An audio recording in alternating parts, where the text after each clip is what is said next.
Reasons చెప్పి nomination చేయించుకుంది. పిచ్చిగా అనిపోయి అర్థం కాలేదు, అసలు కనిపిస్తుంది అనమాట. ఒకళ్ళనొకళ్ళు నామినేషన్ చేసుకునే తీరులో ఒక్కొక్కరు పెట్టుకునే పాయింట్లు కరెక్ట్ లేవు. అట్లా నామినేషన్ చేసుకోరు ఒకళ్ళతో. సుమన్ శెట్టి గారు కూడా ఫైర్ అయ్యింది, అంత రీజన్ లేకుండా ఫైర్ అయినారు. ఇమాన్యుయల్ ఫస్ట్ టైం నామినేషన్ లో ఉన్నాడు కదా, ఎలా అవును మన బర్నీ గారు అదే రీజన్ చెప్పి నామినేషన్ చేసిండు. ఏంటంటే చెప్పిండ్లే కానీ ఆ పాయింట్ కరెక్ట్ కాదు. హెల్మెట్ కాడు, ఎందుకంటే ఇప్పుడు తెలుస్తుంది అనమాట మన ఇమాన్యుయల్ సత్తా ఏందో. హెల్మెట్ చేస్తే అవసరం అసలు ఎంటర్టైన్మెంటే ఉంది. అంటే ఇంక అయిపోయిందని అవసరం తీరిపోయిందని బయటికి పంపిస్తారా?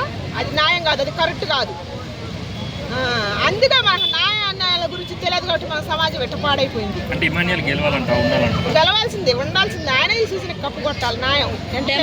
పవన్ కళ్యాణ్ ని నామినేట్ చేసుకుంటూ అన్ని పాత అయిపోయినాయి అన్ని రీజన్స్ పెట్టి నామినేట్ చేశాడు కదా, కరెక్ట్ అనిపించలే నాకు. మంచి ఫ్రెండ్స్ ఇద్దరు రివర్స్ చెప్పి నామినేషన్ చేసుకోవడం కరెక్ట్ అనిపించలేదు నాకు.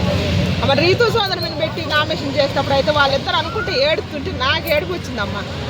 అది ఒకటి మాత్రం హైలైట్ అనిపించింది నాకు. రీతుని తనుజ సేవ్ చేసింది కదా, నలుగురు నామినేట్ చేస్తే ఆమెను సేవ్ చేయడం కరెక్ట్ అంటారు. ఎవరు? ఆమె చూసుకొని సేవ్ చేసింది. ఆమె ఇవ్వడం కూడా చూసి ఇచ్చింది. చూసిన రెండు పేర్లు ఉన్న వాళ్ళకి ఇస్తుంది, ఒక్కొక్కరికేం ఒకటే ఇస్తుంది నెంబర్స్.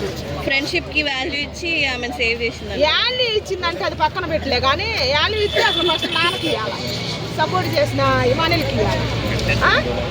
మరి ఇంకా ఆమెని చివరి దాకా సపోర్ట్ చేసుకుంటూ వస్తున్న ఆర్పి కళ్యాణ్కి ఇవ్వాలి.